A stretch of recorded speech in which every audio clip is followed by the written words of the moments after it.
Une heure avec Daniel Cohen-Lévinas.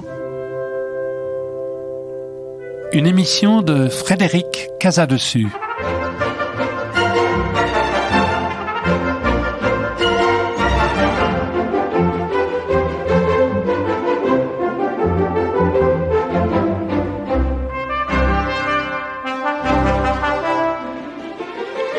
C'est avec beaucoup de plaisir que nous recevons ce soir Daniel Cohen-Lévinas.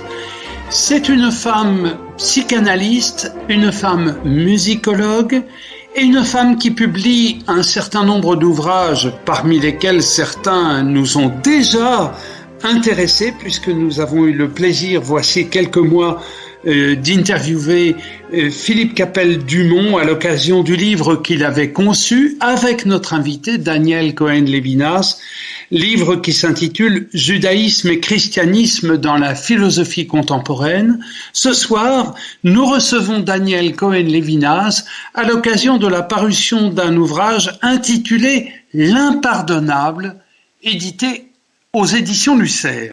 L'impardonnable. Avouez, chers auditeurs, que cela suscite notre questionnement, comme on dit de nos jours, c'est-à-dire notre intérêt, notre curiosité et notre désir d'apprendre et de comprendre. Daniel Cohen-Lévinas, bonsoir. Bonsoir. Merci beaucoup de nous recevoir de façon un peu virtuelle, comme il en va souvent ces derniers mois du fait de la pandémie, mais j'espère d'une façon quand même suffisamment parlante pour la radio Fréquence Protestante, et nous sommes très heureux de vous rencontrer. Daniel Cohen-Lévinas, je voudrais vous poser cette question toute simple. En vous présentant comme philosophe, psychanalyste et musicologue, est-ce que j'emploie de justes mots?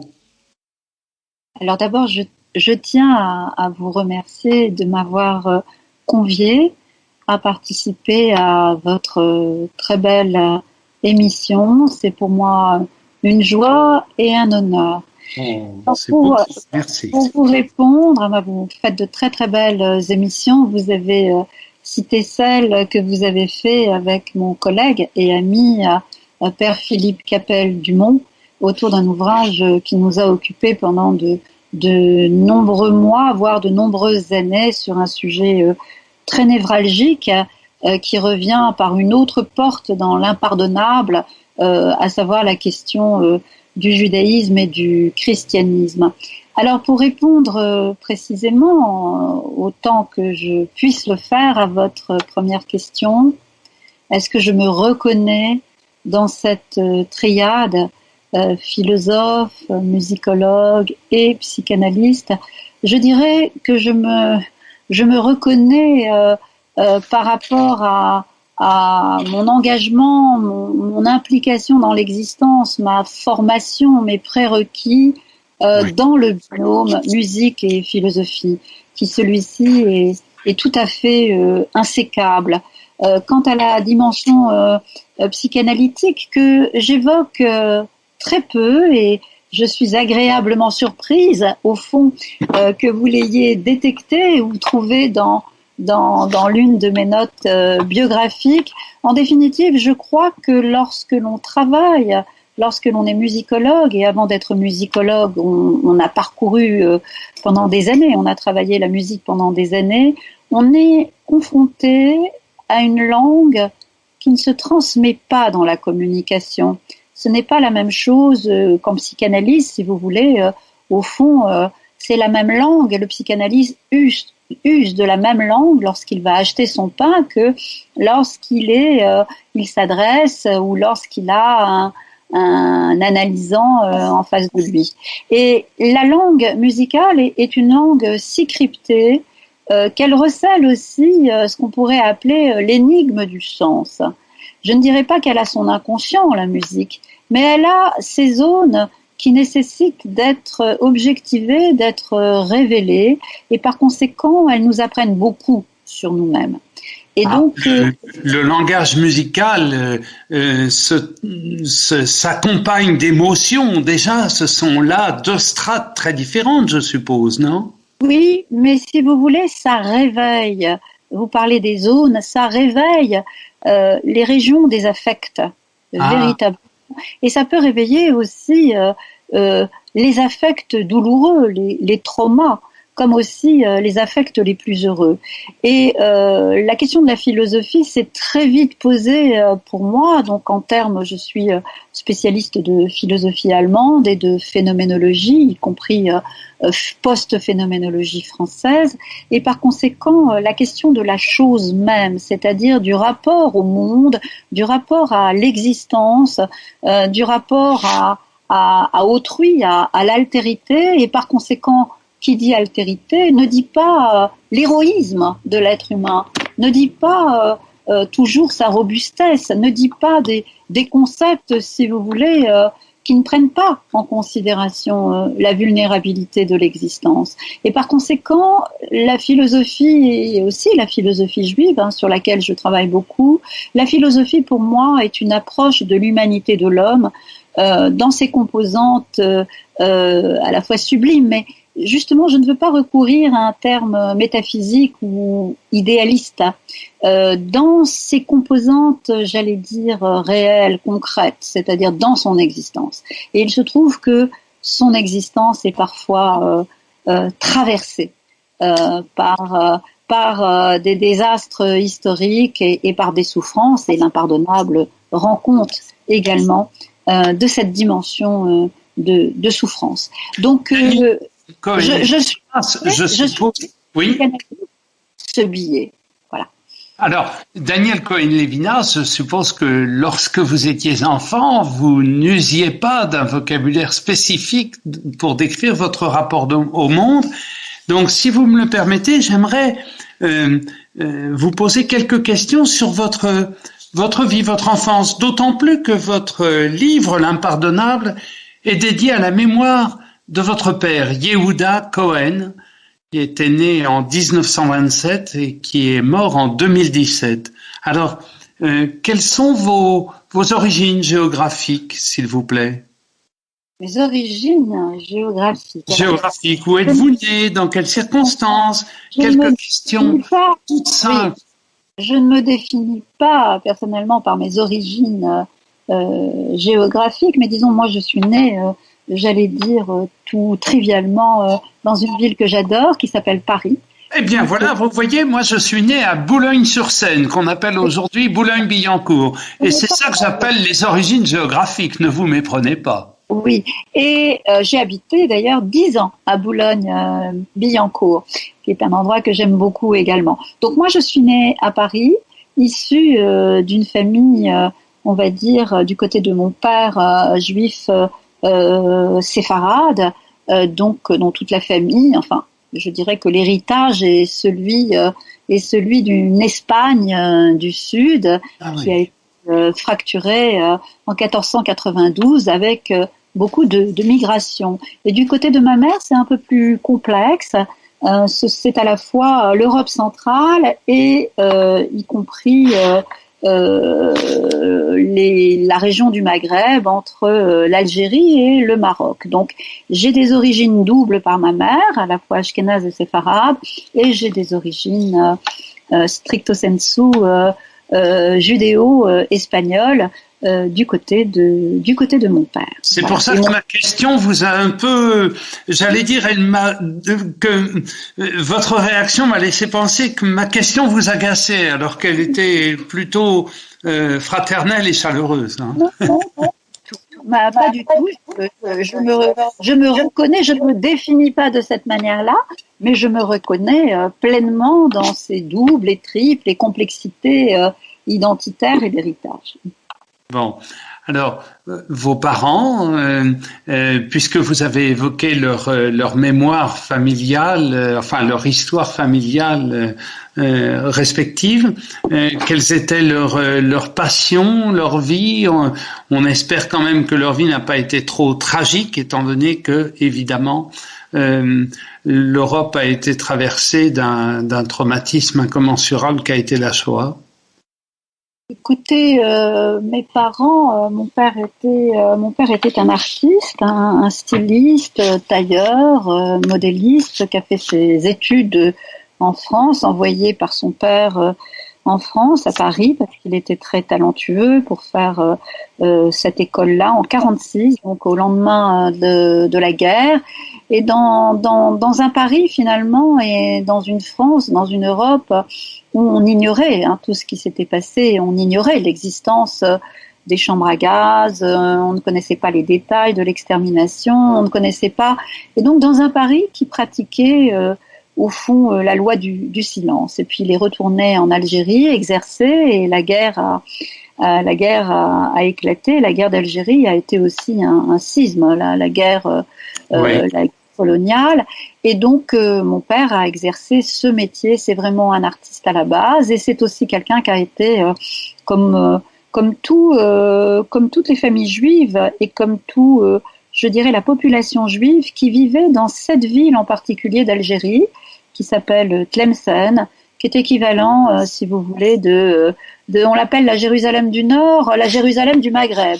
Vous avez la Jérusalem du Nord qui est Vilnius, en Lituanie, et puis Tlemcen est la Jérusalem du Maghreb, c'est-à-dire une ville où l'étude compte énormément, l'étude des textes, le rapport aux livres, les yeshivot, les centres d'études sont très importants. Donc mon père a beaucoup étudié beaucoup, et au fond ces deux grandes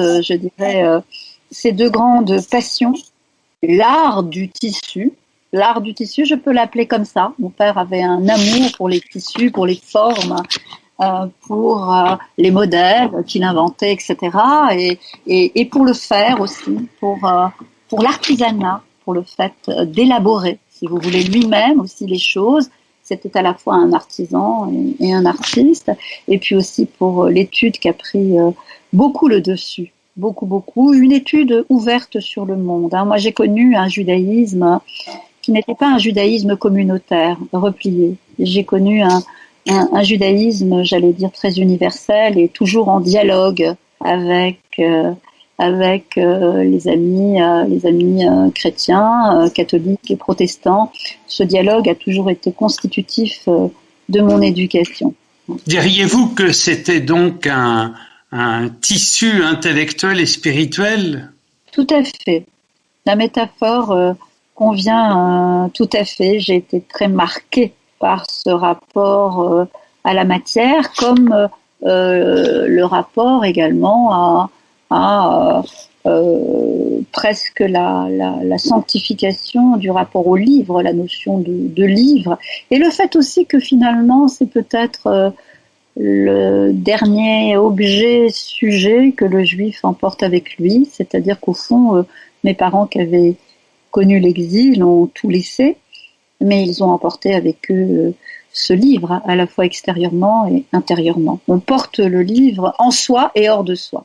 Alors, dans la tradition ashkénaze, on emporte aussi un violon.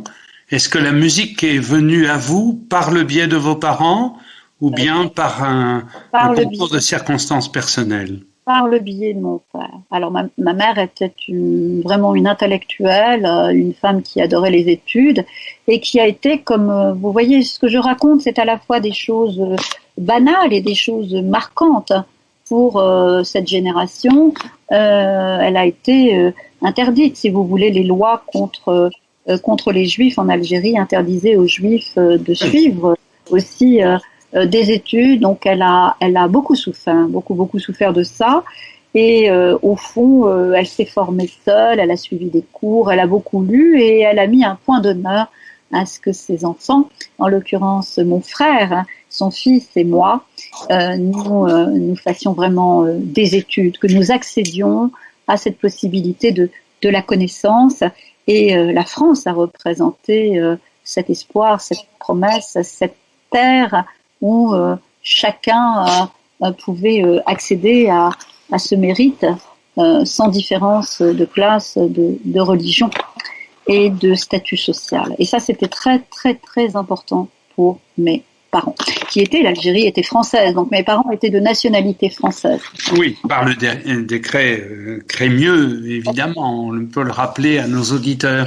La musique, donc, dès votre plus jeune âge, vous l'avez entendue, aimée, par mon père. L'avez-vous pratiquée? Oui, bien sûr, beaucoup, bien sûr. Alors, mon père avait étudié le piano en Algérie.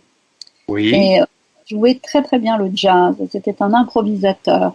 Il n'avait pas, d'après ce que j'ai compris, été très docile pour travailler régulièrement son piano, mais il aimait improviser. Il aimait et il avait ce talent-là que mon frère a reçu de lui. Moi, je suis beaucoup plus une pianiste de la tradition écrite. Je suis une piètre improvisatrice, bien que j'aime beaucoup le jazz. Mais moi, il me fallait la structure classique, travailler les textes, etc. Et vous donc, savez comment on fait arrêter de jouer un jazzman? On lui met une partition. Et comment on fait arrêter un musicien classique? On lui enlève la partition. Bien voilà, vous avez tout à fait compris. Moi, c'était tout à fait mon cas. Si on me retirait la partition, j'étais quelque peu perdue devant les touches noires et blanches, ce qui n'était absolument pas le cas de mon père. Et puis aussi, on avait, je ne sais pas comment ça s'appelle, un tourne-disque. Et quand le tourne-disque est arrivé... Oui, ça s'appelait comme ça, oui. C'était l'année de ma naissance. Et il y avait, mes parents aimaient beaucoup la musique classique, et donc je me souviens beaucoup de Casse-Noisette, ce disque emblématique que j'ai toujours. Donc, disque noir de Casse-Noisette de Tchaïkovski, que j'ai écouté en boucle.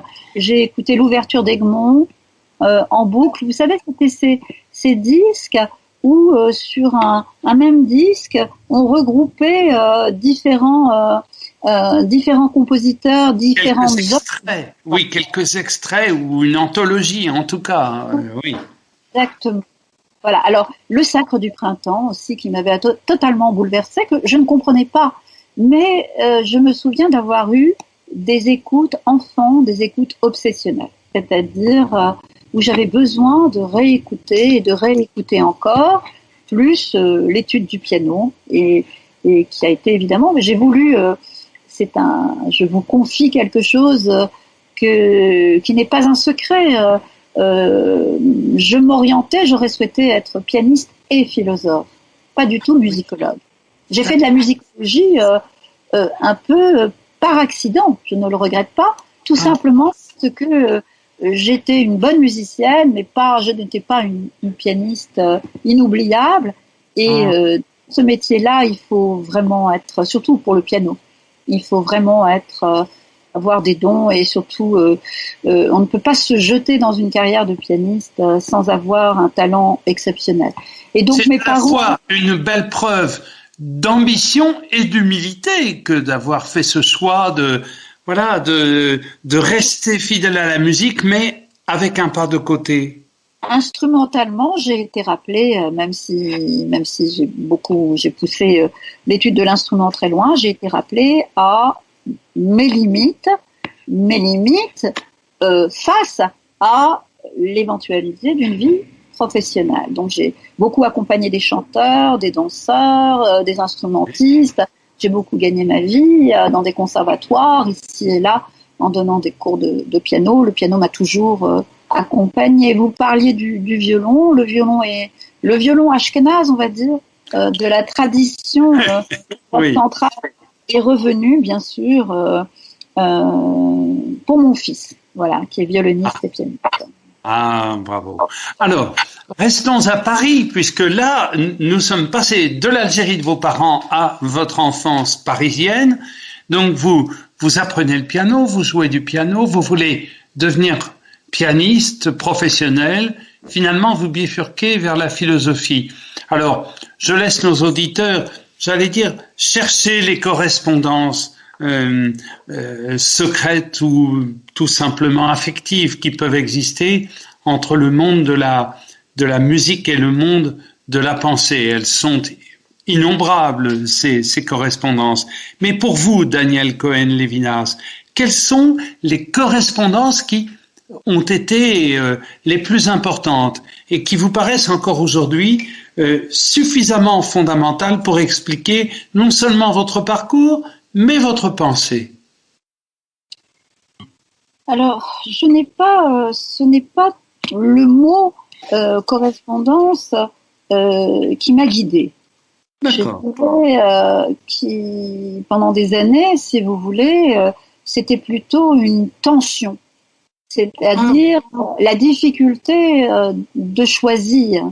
Nous vivons dans un monde, et notamment les institutions académiques, comme les conservatoires ou comme l'université, où ne pas choisir, être à la fois du côté de la musique et du côté de la philosophie, ou être à la fois du côté de l'étude de la littérature et du côté de l'anthropologie, simultanément, n'est pas nécessairement bien vu.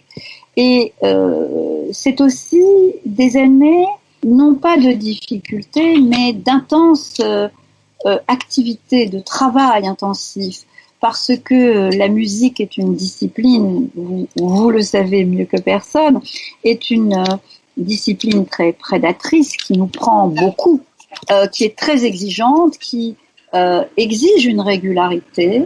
Je peux, par exemple, lire la critique de la raison pure de Kant à mon rythme. Je peux, et au fond, progresser de manière tout à fait convaincante.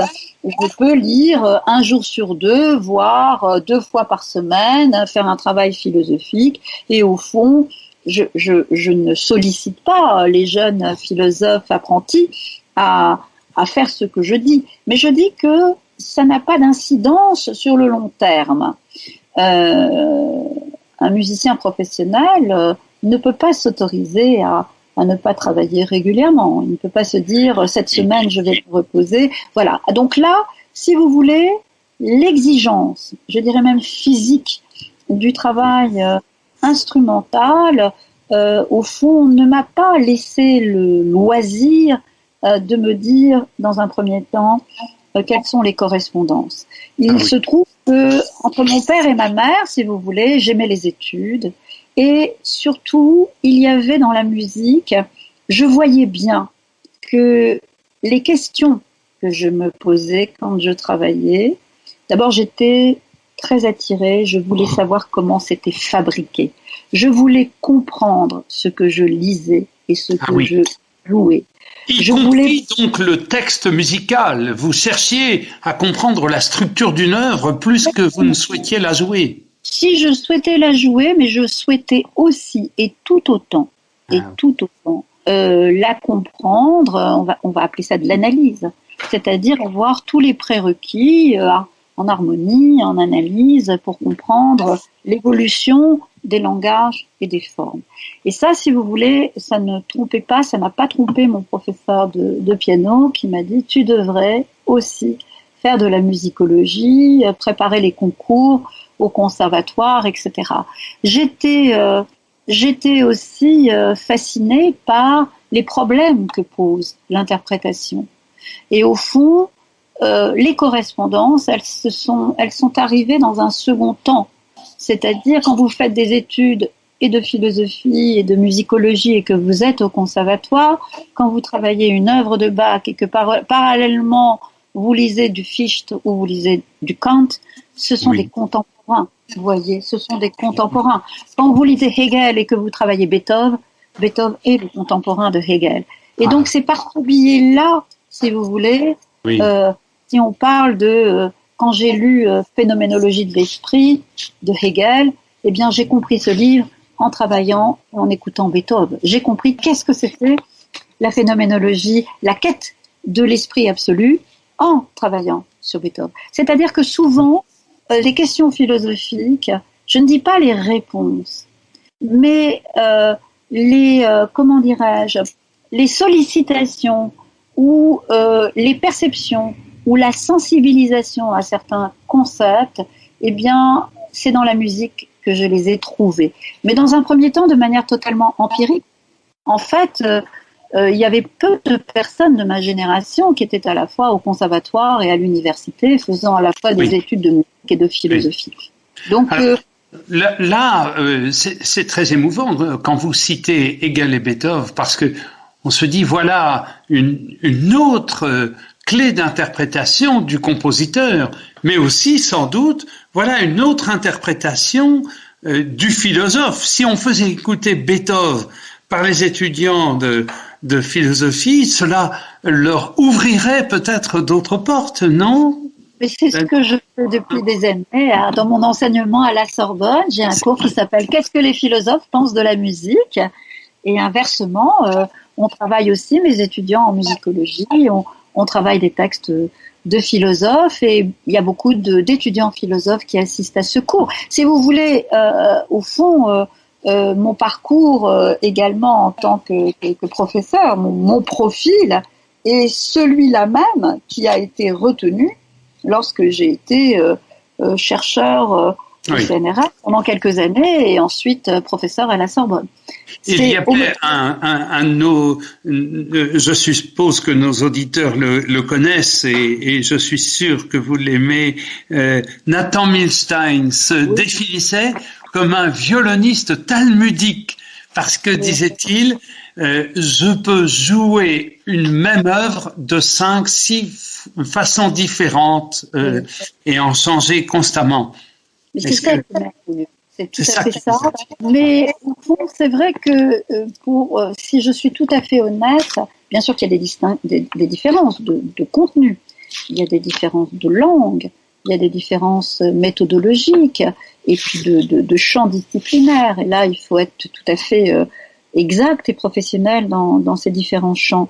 Mais je dirais qu'entre une page de Talmud, une partition et une page de philosophie, ce qui est intéressant, c'est de pouvoir en renouveler le sens, c'est-à-dire de ne pas figer l'interprétation. On ne fige pas l'interprétation d'un texte musical, mais on ne fige pas non plus l'interprétation d'un texte philosophique.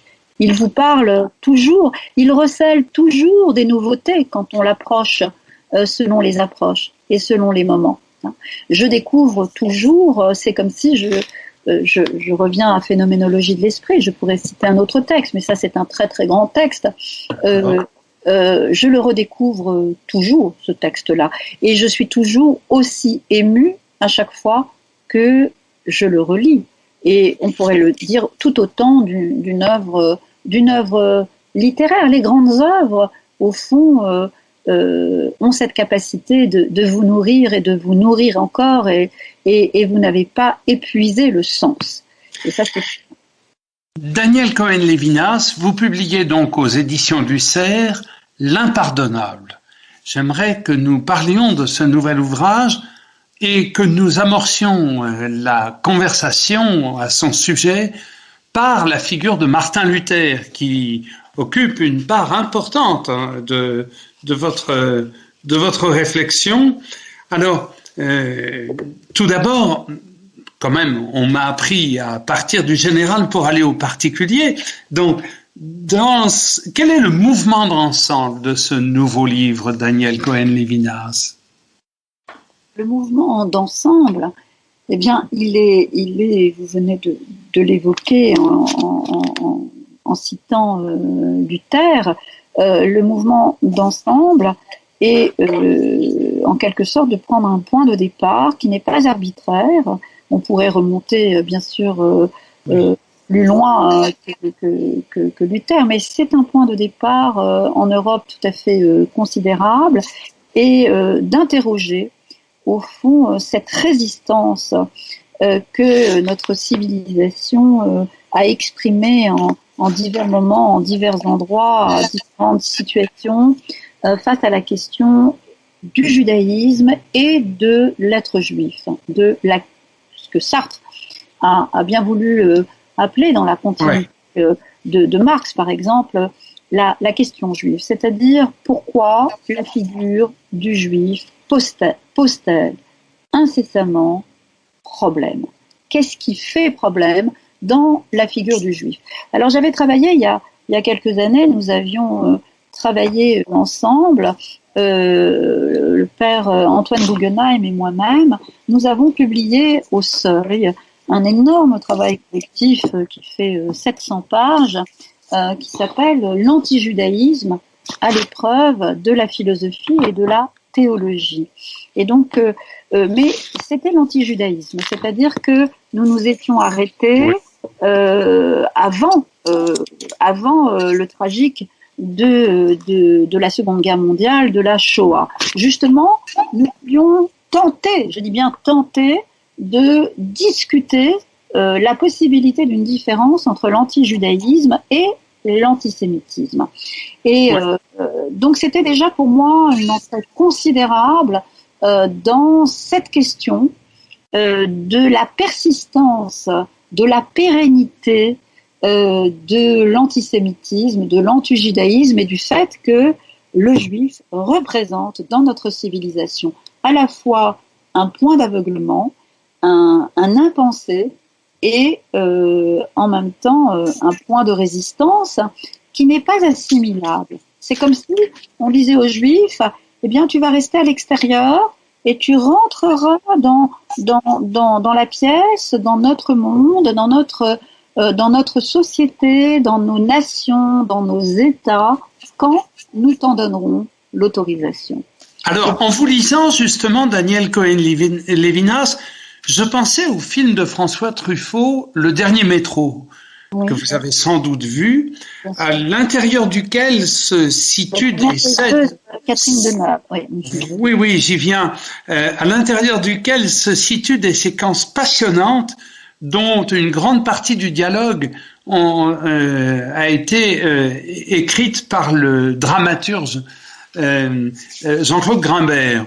Et le comédien qui joue le mari de Catherine Deneuve, Heinz Bennett, à un moment donné pose la question mais qu'est-ce que c'est être juif, avoir l'air juif? Alors il pose sur son nez un nez de théâtre et il dit est-ce que j'ai l'air juif? Et en lisant votre livre, je repensais à cette scène. Et pardon de la digression, Daniel Cohen-Lévinas, mais je la propose aussi à nos auditeurs. Je sais que Jean-Claude Grimbert avait soufflé le nom de l'admirable comédien Charles Denner pour jouer le personnage, et Truffaut avait dit non, je préfère choisir un autre comédien car sinon je risque de donner au spectateur l'impression que le personnage du mari de Catherine Deneuve est un peu lui-même un archétype du juif d'Europe centrale. Et au fond, là, comme une mise en abîme. Et je trouve que vous creusez un peu cette question en évoquant Jean-Paul Sartre, on va y revenir, de l'existence du juif pour lui-même. Est-ce que cette digression vous paraît pertinente si je l'associe à votre livre? Oui, absolument, elle est pertinente. Mais si vous voulez, elle rejoue, permettez-moi... mais pardi, critiquez, je vous en prie. Mais elle rejoue quand même, si vous voulez, votre question rejoue quand même des formes de stigmatisation si vous voulez, le juif qui auto-réfléchit ce qu'il y a de juif en lui. La question... mais oui, mais c'est le personnage... du mari de Catherine Deneuve dans Le Dernier métro s'interroge justement parce qu'il est menacé par les nazis qui l'enferment dans ce regard. C'est une conception sartrienne. Alors, c'est la conception sartrienne qui consiste à pointer le juif, c'est les autres qui font, une des thèses, c'est pas la seule, c'est l'antisémitisme c'est l'antisémite qui fait le juif. Voilà. Et donc, quand le juif est désigné de l'extérieur, comme s'il n'y avait pas d'existence à part entière ou de ce que Lévinas justement appelle l'être juif. Voilà. Ça, c'est en effet une des questions que je creuse et qui est, j'allais dire, pour paraphraser Freud, malaise dans la civilisation par rapport à cette question du juif. Je note, et c'est un point très important, y compris par rapport à votre question, et par rapport à la complexité de l'identité juive. Lévinas le dit d'entrée de jeu dans son texte, être juif, qui est une réponse en 47 au texte de Sartre, qui est sorti. De Sartre, oui. Voilà. Réponse critique, vous expliquez que vraiment c'est une réponse critique. Au judaïsme, il le dit, si le judaïsme n'avait qu'à résoudre en effet. Qu'à résoudre, et là, je reviendrai peut-être sur le titre, quelle protection sur la question juive, parce que là, déjà, ça pose problème. Ça s'inscrit dans toute une généalogie. Si le judaïsme n'avait qu'à résoudre cette question juive, bien, Lévinas insiste sur le fait que, certes, il aurait beaucoup à faire, parce que la question juive, la question qui est chrétienne, la question des autres religions, la question... et c'est beaucoup, évidemment. Mais il serait peu de choses. C'est-à-dire que, et ça c'est très important, il y a ce topos dans notre civilisation qui consiste toujours à assigner le juif à une place, comme s'il n'était pas une région de l'être, du temps et du monde, qu'il n'appartenait pas à l'économie du monde, mais oui, qu'il était invité à la table. C'est une expression de Rosenzweig. Les Juifs sont invités à une table qui n'est pas la leur. Et si vous me permettez de revenir sur cette question... Je vous permets de revenir sur toutes les questions que vous souhaitez choisir, si vous ne mobilisez pas trop vos feuilles de papier qui s'entendent beaucoup au micro. Et pas du tout les toucher, en définitive, je fais un peu de place. Je vous en prie. Je crois qu'il faut, si vous parlez de Sartre, on pourra revenir évidemment sur Sartre, qui est une question douloureuse, mais il ne faut pas oublier, si vous voulez, que dans le titre du livre de Sartre, il y a un rappel d'abord il y a un rappel tragique, qui était tout simplement que il y avait à la préfecture de Paris une sorte de département, si vous voulez, sous le régime, pendant l'occupation de la France par l'Allemagne, et donc le régime de Vichy. Il y avait des organisations créées sur le nom de référence aux questions juives. Il y avait le commissariat général aux questions juives. Donc c'est un mot très très chargé, c'est un mot dont on trouverait en quelque sorte une origine, en tout cas des linéaments fondateurs à l'époque des Lumières en Allemagne qui faisaient, et cette Frage, ce qu'on appelait la Judenfrage, c'est-à-dire la question des Juifs, c'était comme ça que c'était posé. Oui. Et c'était posé en des termes où la référence, on interrogeait l'aptitude des Juifs à s'intégrer dans une Europe, disons, occidentale. C'était un point d'interrogation. Point d'interrogation, la question juive est l'objet, il faut s'en rappeler, il faut se rappeler de cette chose-là.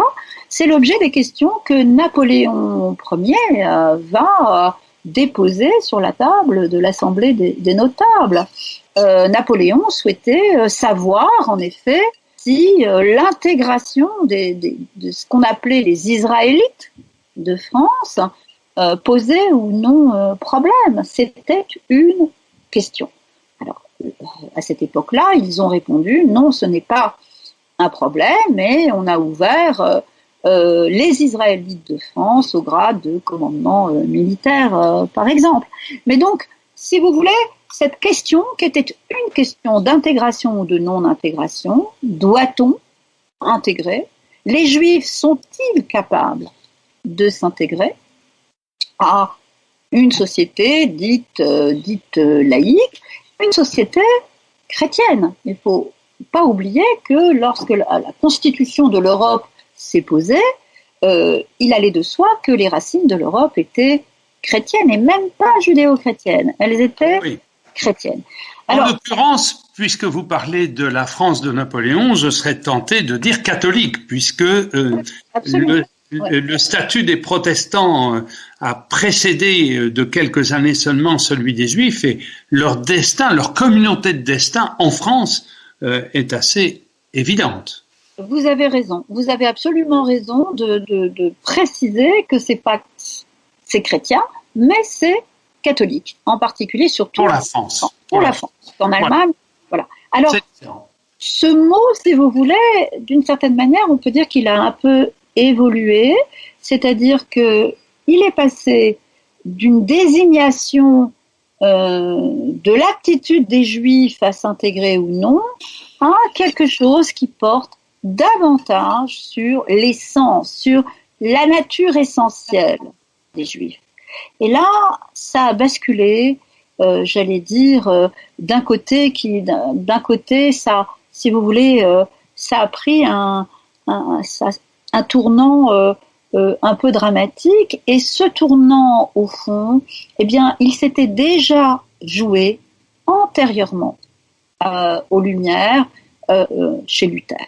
C'est-à-dire... Alors, voilà, vous décrivez bien ce que l'on a tendance à appeler l'immense déception de Martin Luther, qui espérait effectivement que la réforme qu'il avait engagée allait conduire les Juifs à se convertir au christianisme. Et j'allais dire, dans la doxa, on a tendance, chez nous, les protestants en particulier, mais pas seulement, à considérer que c'est la déception qui explique l'antisémitisme de Luther. Vous, Daniel Cohen-Lévinas, vous expliquez les choses, je n'allais pas dire autrement, mais d'une façon un peu plus précise et peut-être un peu moins à l'avantage de Luther, non ? Écoutez, j'ai beaucoup... ce sont des questions qui sont chargées d'une grande gravité et j'allais dire une grande responsabilité par rapport à celui qui prend la parole pour en disserter. J'ai beaucoup discuté, j'enseigne la philosophie juive à l'université de Lausanne depuis plus de 10 ans, j'ai une charge de cours et par conséquent j'ai beaucoup discuté, j'ai beaucoup participé et suivi de près, ne serait-ce que parce que aussi mon mari a reçu cette commande de la communauté Saint-François à Lausanne pour écrire une passion selon Marc après Auschwitz pour la commémoration du 500e anniversaire de la réforme de Luther. Nous avons donc beaucoup participé à toutes ces discussions et à beaucoup de manifestations en Suisse autour de cette commémoration. Et je dois dire que j'ai beaucoup appris de mes amis théologiens, philosophes avec qui je travaille très régulièrement.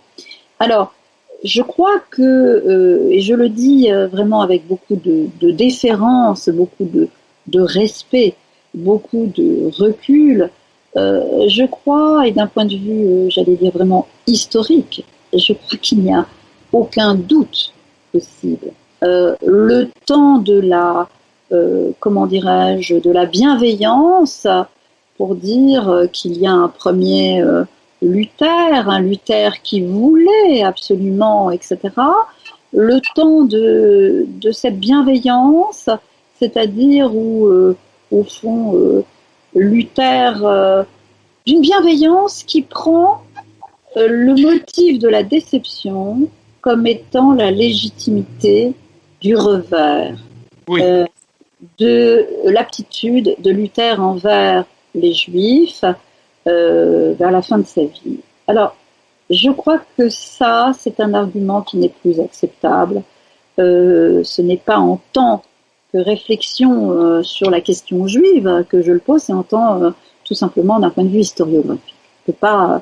Une déception ne peut pas venir parce que, si vous voulez, ce n'est pas un critère, et surtout pas pour une personnalité aussi importante, un théologien aussi remarquable que l'était Luther, une très très très grande personnalité, si vous voulez. C'est d'ailleurs d'autant plus, cet argument que vous développez est d'autant plus convaincant que à peine 10-15 ans plus tard, le surgissement de Calvin et du calvinisme montrera qu'on peut penser les choses autrement, même si évidemment on ne peut pas demander trop à nos ancêtres du XVIe siècle, on ne peut pas exiger qu'ils soient aussi parfaits que nous le sommes, je le dis avec humour, vous l'avez compris.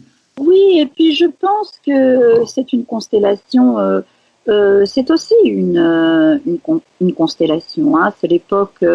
C'est aussi l'époque de la Renaissance et un peu partout en Europe. Erasme va déclarer aussi, Erasme un peu avant va déclarer aussi que des propos va tenir des propos envers les Juifs qui montre bien, si vous voulez, que la question de la conversion n'est pas tout. Luther est un homme très raffiné, qui connaît évidemment très bien les Écritures, qui connaît admirablement l'hébreu. Moi, je repars aussi toujours de la Bible de Luther, quand même, traduite en allemand. C'est vraiment, on voit très bien dans la traduction de la Bible par Luther qu'il a une connaissance de l'hébreu et qu'il reste peut-être un de ceux qui reste le plus fidèle, finalement, à la langue de l'hébreu. Et on dit souvent que finalement il hébraïse la langue de l'allemand. Donc il a une connaissance en profondeur. Mais il se passe quelque chose. Alors moi je me rends bien compte, si vous voulez, qu'il y a un paradoxe. Et je commencerai par évoquer ce paradoxe qui me semble encore très présent concernant les études luthériennes. C'est qu'on le considère soit c'est ou bien, soit il est l'ami des Juifs, d'une certaine manière, une sorte soit il est, comment dirais-je, il est l'annonciateur, c'est-à-dire il préfigure l'antisémitisme du XXe siècle. Oui, la fameuse doctrine, je crois que c'est un historien américain qui avait écrit From Luther to Hitler. Hein. C'est une thèse selon laquelle Luther sera l'ancêtre d'Hitler. Hein. Si vous voulez, et entre les deux, il n'y a rien. Et donc, si vous voulez, ces deux propositions ne sont absolument pas solubles l'une dans l'autre. Et donc, déjà, moi, je me suis interrogée sur cette question de la non-solubilité de ces deux propositions conjointes, c'est-à-dire ce ou bien. Et puis j'ai lu quand même les textes de Luther et je crois qu'il y a en effet ce qu'on pourrait appeler, pour des raisons qui tiennent aussi, qui tiennent à des thèses tout à fait chrétiennes. Et c'est pour ça que la question de la déception me paraît faible, et me paraît extrêmement faible. Je crois surtout, et ça c'est une constante de la théologie chrétienne, chez certains théologiens, pères de l'Église, si vous voulez, le judaïsme n'est jamais mieux accueilli par le christianisme que lorsque il s'agit de considérer, ou que le juif se considère juif en tant que chrétien. C'est-à-dire, et ça c'est pour ça que j'appelle ça le juif de négativité. La figure de la négativité sera reprise évidemment par Hegel qui ne connaissait que la Bible de Luther, comme beaucoup, comme la plupart, si vous voulez, des philosophes allemands.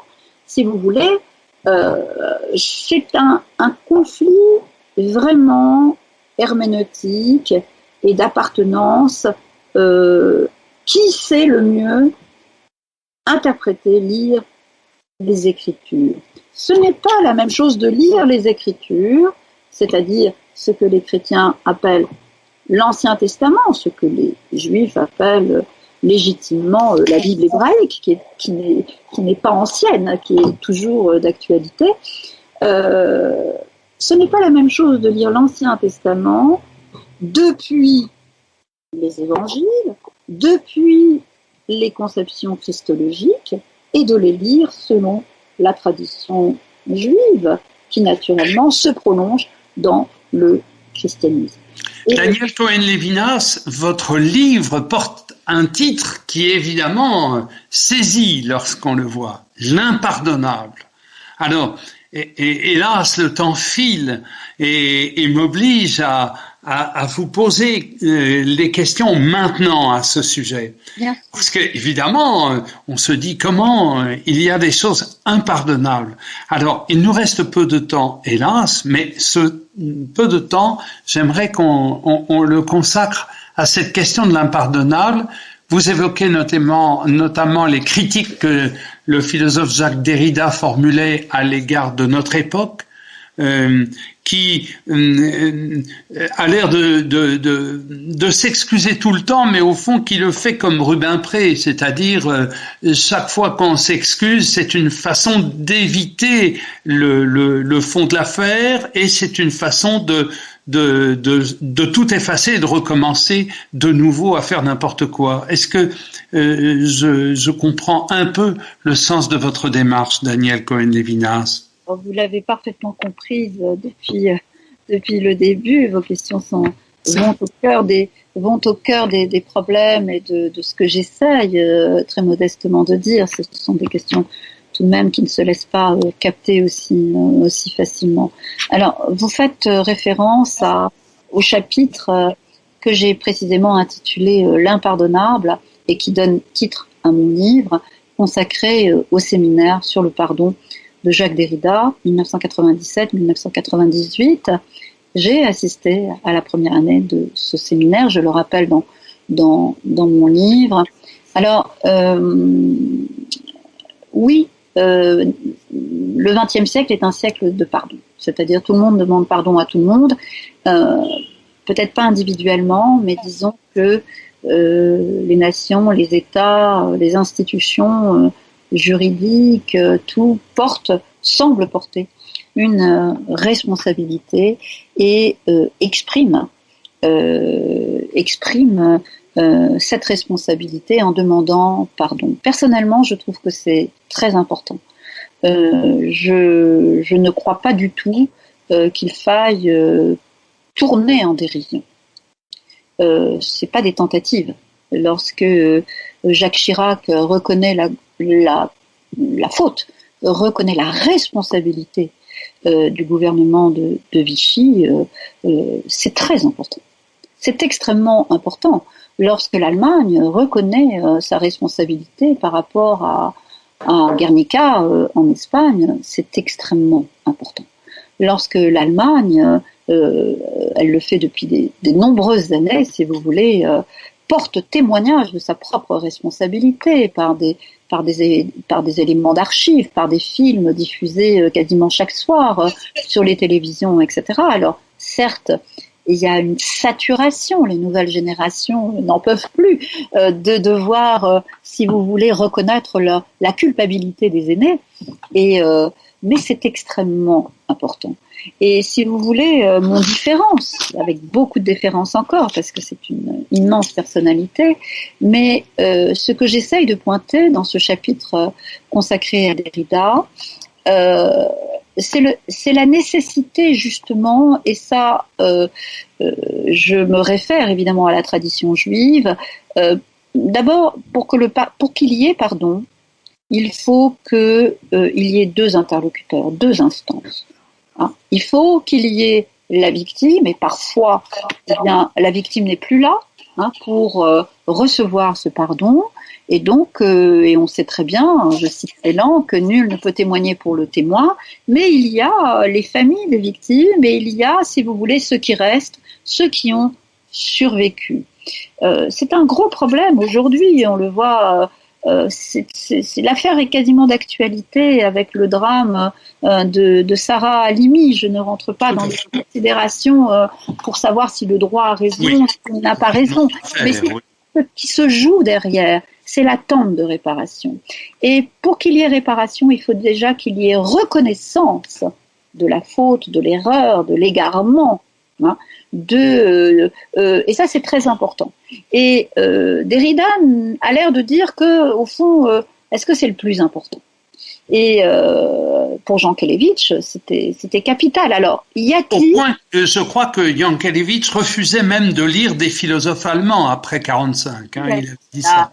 Il n'allait plus en Allemagne, il était un merveilleux lecteur de la philosophie allemande, un merveilleux connaisseur de la musique allemande. Musique allemande, oui. Et il a cessé, son attitude est extrêmement radicale par rapport à ça. Oui. Et son livre, finalement, Le Pardon, reste un très très grand livre. Et au fond, on a tellement parlé du pardon après lui, finalement, les thèses sur le pardon, finalement, ont tellement fleuri après. Et personnellement, je pense que, en tant que philosophe et en tant que personnalité concernée par cette histoire, et en tant que juive, j'accueille avec gratitude ces paroles de pardon.